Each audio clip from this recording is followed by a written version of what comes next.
Hey, what's up? It's Quirked Up GiftTuber, the VTuber, the GiftTuber. So I've been looking into ancient Christianity, right?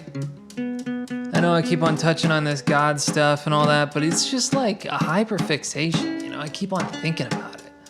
So I just relearned that Augustus, or like Julius Caesar, or all those guys, they were referred to the same title as Jesus. They were given the same Greek title, Son of God, the same terminology that's in the original Greek text, Son of God. They were called Son of God.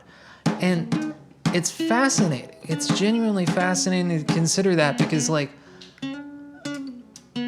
Yeshu was executed in a very public manner. They wanted it to be very clear, hey, don't do what this guy did.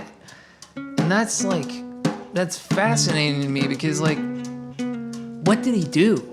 What did he do? Like, if he was truly just like walking around being like, oh, let's all forgive each other, I don't think that's like a really like reasonable, like it's hard to imagine a realistic scenario where somebody's like, I'm going to execute this person that's talking about forgiveness and like chilling out at the utmost quality of being,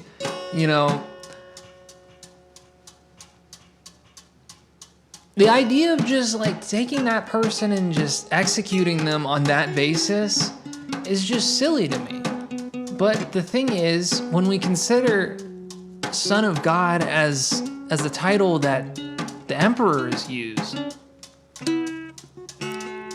it starts to make Yeshu seem like a revolutionary figure. And the thing is, Yohanan, his cousin, John the Baptist, you see, he criticized the ruling class. He criticized Herod, and he got beheaded for that. And what happens right after that? He flees for Yeshu flees for a while, and then he comes back, and like, what are the scriptures saying he's saying of himself? That he's Son of God, that he should be in power instead of someone like that. And that right there makes him seem like somebody that was trying to start some kind of Jewish revolt. And like, in context with the situation that like they were in that period, it makes sense. It makes sense that they were looking for a revolutionary figure, or that like the Romans were expecting a revolutionary figure. Like, it just genuinely makes perfect sense. Like the Hasmonean dynasty, like they were expecting some kind of revolt, and guess what? 3 revolts happened within like 200 years of his death. Like, they were going to happen. It was bubbling. It was bubbling to the surface. They were expecting the first Jewish revolt. But the thing is, like, they just didn't know where it was going to start. And so there's this guy that's saying, oh, I should be the emperor. And like, people are gathering around this guy. Like, yeah, that makes, like, I'm not saying like I would do it, but it makes much more sense that they're like, okay, they're nipping this revolution in a bud by executing this guy in a very public fashion. Don't do what this guy did. It makes much more logical sense, not moral sense, than just, okay, we're gonna just torture this guy who just says, let's all forgive each other and be nice to each other. It just makes so much more sense, and it puts so much more into perspective. Like,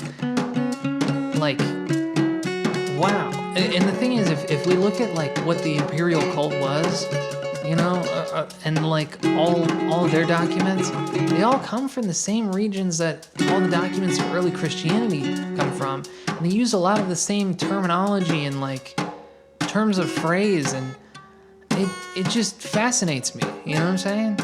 And like, I don't have a college degree in this stuff. Take all my stuff with a grain of salt, but like, I genuinely think that we have a solid case for Yeshu not actually claiming to be the son of Yahweh, but really just being the son of, like, the son of God in the same sense that Caesar Augustus was, you know?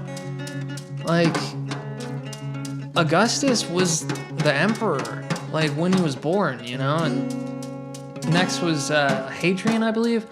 You know, like, it's just one of those things. It's fascinating to me, you know what I'm saying? Like, anyways, remember,